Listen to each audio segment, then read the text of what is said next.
اور نیم ہوش عبدالرشید کے ذہن میں فیض کی آواز گونج رہی تھی۔ کون کہے کس سمت ہے تیری روشنیوں کی راہ، ہر جانب بے نور گڑی ہے ہجر کی شہر پناہ، تھک کر ہر سو بیٹھ رہی ہے شوق کی مان سپاہ، آج مرا دل فکر میں ہے اے روشنیوں کے شہر، شب خون سے منہ پھیر نہ جائے ارمانوں کی رو، خیر ہو تیری لیلاؤں کی ان سب سے کہہ دو، آج کی شب جب دیے جلائیں اونچی رکھیں لو۔ صاحب آپ اس وقت؟ حشمت بانگلو نے کچھ ایسے پوچھا جیسے گہری نیند سے بیدار ہوا ہو۔ کہاں جائیں گے؟ بڑے صاحب تو خیریت سے ہیں؟ ہاں سب خیریت ہے، تم کہو کیسی گزر بسر ہو رہی ہے؟ ٹیپو سنبھالا لے چکا تھا، اس نے سنبھلنے کا یہ فن سکندر سے سیکھا تھا، جس کا اصول تھا کہ جب دشمن اچانک ہی سامنے آ جائے اور چہرہ بگڑنے لگے تو اندر ہی اندر 2-3 لمبی لمبی سانسیں لے کر اس حد تک خود کو پرسکون کر لو کہ لہجے کی طرح چہرہ اور آنکھیں بھی ناگن لیگ کی طرح پرسکون نظر آنے لگیں۔ ٹیپو اس اصول پر کئی بار کامیابی سے عمل کر چکا تھا اور آج اس وقت بھی یہی گر بظاہر اسے حشمت کی چبھتی ہوئی نظروں سے بچانے میں کامیاب ہو گیا۔ جی حکم سرکار، کہاں کا ارادہ ہے؟ یار ایسا کرو کہ کہیں بھی لے چلو، آج دن بھر کے جلسے جلوسوں نے اکتا کر مار ڈالا۔ ٹیپو کا انداز فوراً ہی اوباش اور بگڑے ہوئے رئیس زادے کا سا ہو گیا تھا۔ آپ جہاں بولیں لے جاؤں گا، بلکہ 2-3 ایسے مکانات بھی میری نظر میں ہیں جہاں بمبئی اور دلی کا مال بھی آیا ہوا ہے۔ ویسے آپ کے انداز سے لگتا ہے کہ لوگ دن بھر جو نعرے مارتے رہے وہ آپ کو اچھے نہیں لگے۔ نعرے؟ ٹیپو ہنس پڑا۔ حشمت بانگلو رکشہ سٹارٹ کر کے آگے بڑھ چکا تھا اور غالباً اس کا رخ شہر کے مضافات کی طرف تھا۔ دیکھو بانگلو، تم جانتے ہی ہو کہ مجھے نعروں سے کوئی لگاؤ نہیں، ویسے بھی نعروں سے ہمیں کیا حاصل ہوا، صرف یہی کہ لوگ سری نگر آنا کم ہو گئے۔ وہ تو ہے صاحب، پر آزادی کے نعرے میں بڑی جان ہے، مگر مجھے اپنی جان نعروں سے زیادہ پیاری ہے۔ ٹیپو ہنستا ہوا بولا، تم سناؤ اوپر کی آمدنی کا کیا حال ہے؟ جھنڈوں والے کیس کے بعد کتنی رقم بنائی؟ دیکھیں جناب میں… ارے مجھ سے کیا چھپانا حشمت بانگلو، ٹیپو نے بے تکلفی سے اس کے شانے پر ہاتھ مار کر کہا، مجھے کیا معلوم نہیں ہو سکتا؟ اب بابا تو پولیس میں ہیں ہی، دوسرے افسر بھی مجھ سے کچھ نہیں چھپاتے۔ ویسے میری سمجھ میں یہ بات نہیں آتی کہ جب تمہاری مخبری پر چھاپا کامیاب رہا تو پھر بھی اتنے بہت سے پرچم آج کیسے نکل آئے؟ اس کا مطلب یہ ہے کہ شہر کے درجنوں مقامات پر پاکستانی جھنڈے تیار ہوتے رہے اور ہمیں کچھ بھی پتہ نہیں چل سکا۔ اب میں کیا کہوں سرکار، اکیلا چنا خاک باڑ جھونک سکتا ہے۔ کیا مطلب؟ میں سمجھا نہیں۔ ٹیپو نے سگریٹ پھینکتے ہوئے پوچھا۔ میں نے تو اپنے حصے کا کام کر ڈالا، لیکن اب اگر پولیس ہی میں دہشت گردوں کے ایجنٹ موجود ہوں تو کوئی کیا کرے؟ میں نے بہت سے علاقوں کے مکانوں تک کی تفصیل دی تھی، لیکن راتوں رات نہ جانے کیا ہوا کہ سارے چھاپے ناکام رہے، صرف ایک جگہ کامیابی ہوئی اور وہاں سے بھی دہشت گرد فرار ہو گئے۔ اس کا مطلب یہ ہے کہ پولیس اور انٹیلیجنس میں ان کے ایجنٹوں نے پیشگی خبردار کر دیا تھا۔ بالکل ایسا ہی ہوا تھا، بلکہ میں تو یہ کہتا ہوں کہ پاکستانیوں کو اتنا وقت مل گیا کہ انہوں نے کپڑا اور مشینیں بھی ہٹا دیں اور خود بھی غائب ہو گئے۔ نواب بازار کے علاقے میں ایک مشتبہ مکان پر چھاپا مارا تو میں سر پیٹ کر رہ گیا۔ وہاں میں نے اپنی آنکھوں سے قائد اعظم کی تصویر لگی دیکھی تھی، لیکن چھاپے کے وقت گاندھی جی کی تصویر ملی۔ اوہو، ٹیپو واقعی اچھل پڑا۔ یہ تو بڑی اہم بات ہے حشمت۔ ویسے تم نے انہیں پاکستانی کیوں کہا؟ وہ تو سب کشمیری ہی ہوں گے نا؟ ظاہری بات ہے، لیکن جو پاکستانیوں سے مل گیا پاکستانی ہو گیا۔ حشمت نے جواب دے کر رکشہ علی قدل سے مہاراج گنج کی طرف گھما لی۔ وہ اسے نہ جانے کہاں لے جانا چاہتا تھا، لیکن ٹیپو سے ٹوک کر مشکوک ہونے دینے کی پوزیشن میں نہ تھا۔ ویسے بھی یہ گفتگو ہر اعتبار سے اہم تھی۔ حشمت بانگلو کو پکڑ کر بھی اتنی اہم معلومات فراہم نہیں کی جا سکتی تھی جتنی وہ اس وقت فراہم کر رہا تھا۔ تمہاری بات 16 آنے درست ہے۔ مجھے بھی یہ شک ہے کہ سری نگر میں بہت سے پاکستانی ایجنٹ کام کر رہے ہیں۔ آج کل اشرف ڈار، اشفاق وانی اور ایسے ہی دوسرے لڑکوں کا بڑا چرچا ہے۔ تم نے کبھی ان کو قریب سے دیکھا؟ بابا کہتے ہیں کہ یہ لوگ بڑے دہشت گرد ہیں، بہت بڑے، حشمت نے جواب دیا۔ رکشہ اب سڑک پر دوڑ رہی تھی جو عالمگیر بازار کی طرف لے جاتی ہے۔ میں تو یہ کہتا ہوں کہ اگر سری نگر پولیس ذرا سی ہمت پکڑ لیتی تو یہ سب کب کے گرفتار ہو چکے ہوتے۔ یہ دو ہی نہیں اور بھی بہت سے لوگ ہیں جن کو کشمیری اپنے ہیرو ماننے لگے ہیں۔ ابھی تک سرکار کی فائل میں ٹیپو نامی شخص کی کوئی تصویر نہیں، لیکن اگر آپ لوگوں میں گل مل کر دل کی بات سنیں تو سید پورہ سے اننت ناگ اور بزوال پورہ سے رام باغ تک ہر کوئی ٹیپو ٹیپو ہی کہتا ہے۔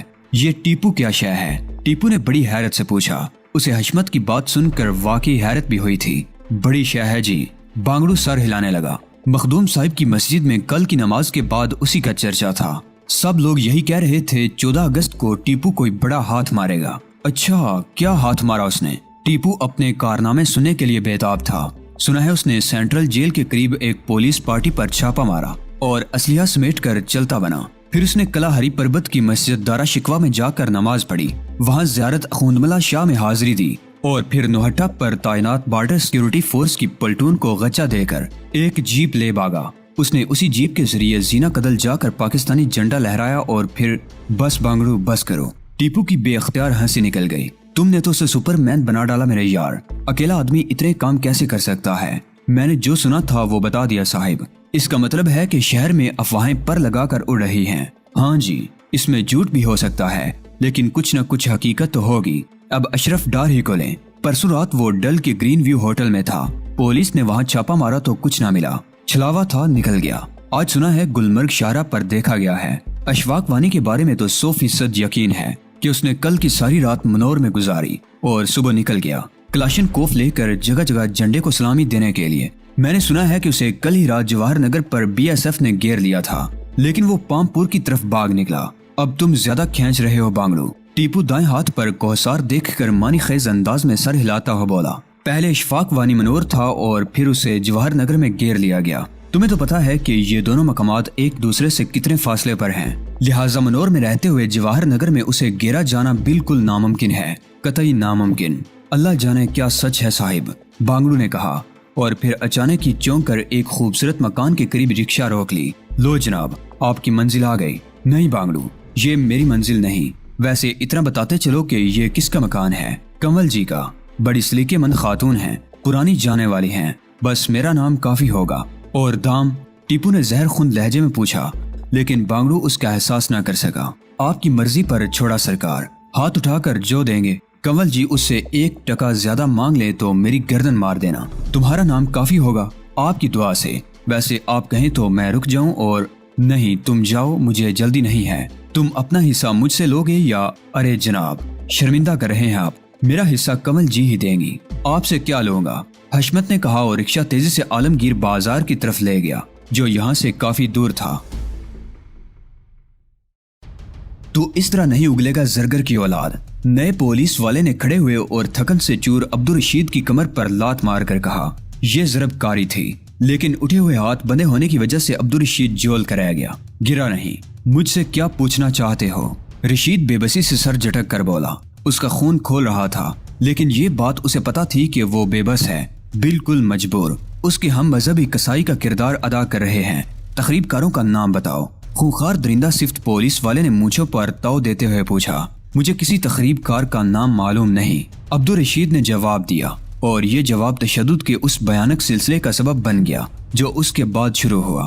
پلاس لے کر آؤ اور چھوٹی چمٹی بھی، ٹارچر سیل کے درندے نے غرا کر کہا۔ دونوں چیزیں اگلے ہی پل حاضر کر دی گئی۔ چمٹی لے کر سپاہی نے رشید کی ٹانگوں کے بال نوچنے شروع کر دیے۔ زرگر درد سے بے حال ہونے لگا۔ پہلے تو ساکت کھڑا رہا لیکن جب درد حد سے گزرنے لگا تو اس نے بے چین ہو کر ٹانگیں ہلانا شروع کر دی۔ پھر تو قیامت آ گئی۔ دوسرا پولیس والا ٹانگوں پر ڈنڈے برسانے لگا۔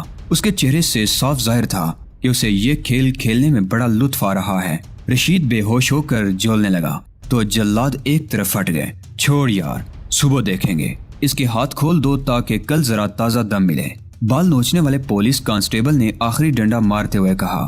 غالباً وہ رشید کے بے ہوش ہونے سے اکتا گیا تھا۔ وہ اذیت خانے کے اس کمرے سے نکلے تو باہر سورج طلوع ہونے کی تیاری کر رہا تھا اور اندر رشید زرگر بے ہوشی کی گہری تاریکی میں ڈوب چکا تھا۔ اگلی صبح وہ پھر کمرے میں آ گئے۔ اس بار ایک نیا آدمی ان کے ساتھ تھا، عبدالرشید زرگر۔ میرا نام جاوید نول ہے، نئے آدمی نے کہا۔ اس کے جبڑے ظاہر کر رہے تھے کہ وہ سفاک فطرت کا مالک ہے۔ اس کی آنکھیں بینگی تھی اور یہی بینگا پن اسے مزید سفاک بنا رہا تھا۔ تم جانتے ہو کہ ہماری بولی میں نول نیولے کو کہتے ہیں۔ مجھے بتایا گیا ہے کہ تم زہریلے سانپ ہو اور میرا کام یہ ہے کہ اگر تمہارا زہر نہ نکال سکوں تو پھن کچل ڈالوں۔ میرا قصور کیا ہے صاحب؟ رشید زرگر نے بے بسی سے پوچھا۔ وہ جانتا تھا کہ یہ سفاک شخص ظلم کی انتہا بھی کر سکتا ہے۔ تم نے 14 اگست کے لیے پمفلٹ چھاپے تھے، وہ میں پہلے ہی قبول کر چکا ہوں، زرگر نے جواب دیا۔ بالکل ٹھیک، باقی جواب بھی صحیح دینا، پھر ہم تمہیں چھوڑ دیں گے۔ جاوید نول انتہائی مکروہ انداز میں مسکرانے لگا۔ اس کے پیلے دانت بے حد گندے لگ رہے تھے۔ یہ پوسٹر تم نے کہاں چھپوائے؟ پواما بازار میں میری اپنی دکان ہے، ٹائپ رائٹنگ اور سائیکلو سٹائل کرنے کی۔